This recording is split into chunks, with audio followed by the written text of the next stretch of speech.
Gledalci, došli smo do manastira Nova Gračanica, evo ovdje na teritoriji Čikaga, zborno mjesto Srbe u Čikagu i cijeloj Americi. Saznamo u stvari malo više, jer često čujemo o manastiru, a možda svi ne znaju šta se sve nalazi u manastiru i njegov značaj. Evo, naš domaćin je ovdje iguman manastira Nova Gračanica, znači čovjek koji o njemu jako puno zna i tu je svakoga dana i sreće se i posjećuje sam brojne događaje organizacije. Oče Rafime, pomažu Bog, hvala nego ste u pristupu u manastiru. Hvala vama još jednom na posjeti. Znači, da počnemo od najvažnijega.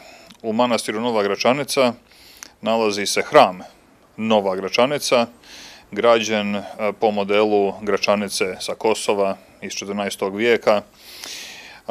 Bez pretjerivanja, jedan od najljepših hramova u Sjevernoj Americi. To će reći bilo ko koji ga obiđe. Znači, kao prvo, hram izgrađen našim srpsko-vizantijskim stilom, freskopisan iznutra do zadnjeg centimetra. To je najvažnija stvar u manastiru i u hramu se odvijaju službe svakodnevno. Svako jutro u 7 sati, svako večer u 5, subotu ujutro u 9 liturgija, u nedelju u 10. Sad počinje post. Prve sedmice posta imat ćemo sve službe po tipiku, isto u 7 ujutro, ali to će onda da traje svaki dan do 10-11 sati, na primjer. I uveče isto 5 sati, povečer je sa kanonom Svetog Andreja, pokajnim kanonom. Osim hrama, najvažnije stvari, ovdje u manastiru se također nalazi sjedište eparhije Novogračaničko srednje zapadnoameričke. Nalazimo se u kancelariji njegovog preosveštenstva, episkopa Longina. Ovdje, otkad je manastir sagrađen, tu je bio centar eparhije Novogračaničke, a u zadnjih 10 godina, recimo, Novogračaničko srednje zapadnoameričke. Osim toga, u manastiru momentalno također imamo i školu, Bogoslovski fakultet Sveti Sava, koji je iz manastira Svetog Save u Libertyvillu, mora da pređe ovamo, dok se konak manastira dolje renovira, dok se zgrada obnovi i tako dalje.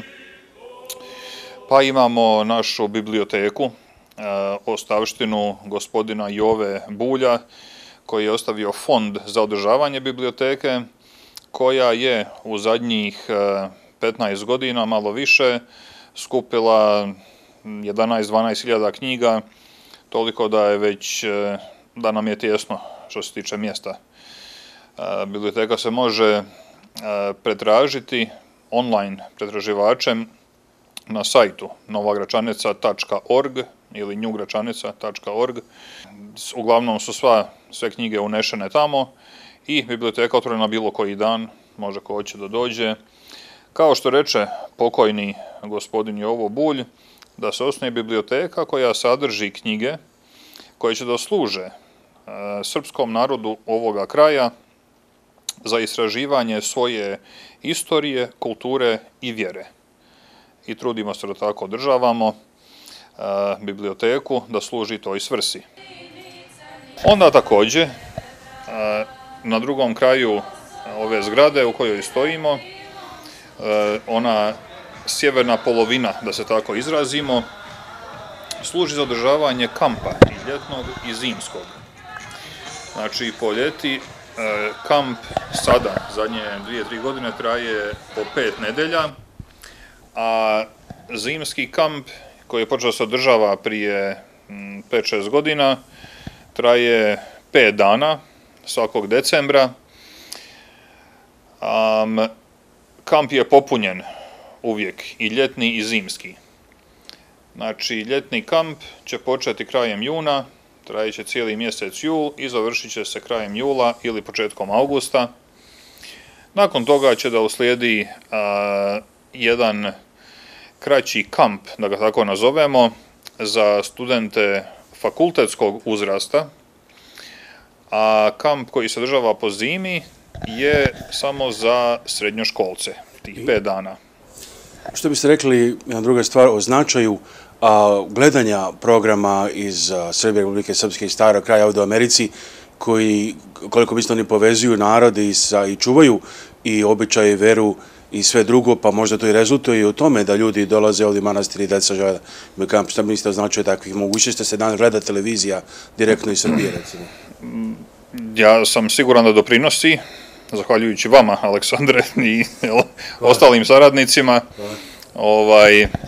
sigurno mediji doprinose. Znači imamo statistiku koliko će ko da vidi informacije na web sajtu ili na Facebooku i tako dalje.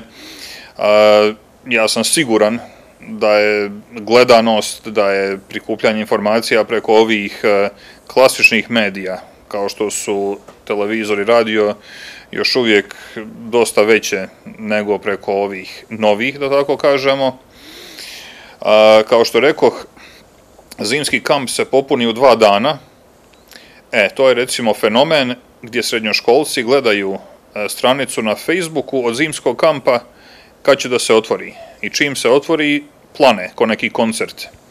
A što se tiče ljetnog kampa, tu već ne mogu mala djeca da gledaju Facebook i ne znam šta, nego njihovi roditelji. Gledaju televizor pa vide šta se događa ovdje u manastiru i u manastiru, u eparhiji, u hramu, u sali, na sve strane. Da li ste vi čuli da li inače parohijani ovdje i ljudi koji dolaze, da li gledaju televizijske programe iz Srbije, Republike Srpske i... Da, pa apsolutno, to je u zadnjih, ne znam, sad kako 10 godina recimo, postaje sve lakše i lakše gledati te programe. Znači od kako da kažemo, najzahtjevnijeg načina, da neko ide baš na internet, na sajt pa da traži, ili kroz YouTube, do ovoga najdirektnijeg, gdje ljudi mogu jednostavno da se pretplate za gledanje tih programa kao da su tamo negdje u Srbiji, u Evropi. Jedna od tih aplikacija, u stvari Go4TV Telekoma iz Srbije, koji žele da ljudi ovdje što više znaju, njemu je da koriste baš tu aplikaciju koja je sve jača, u stvari. Pa dobro, hvala Bogu. Ako imamo mogućnost da prenesemo neku dobru riječ, prenosimo. Neki je blagosloveno.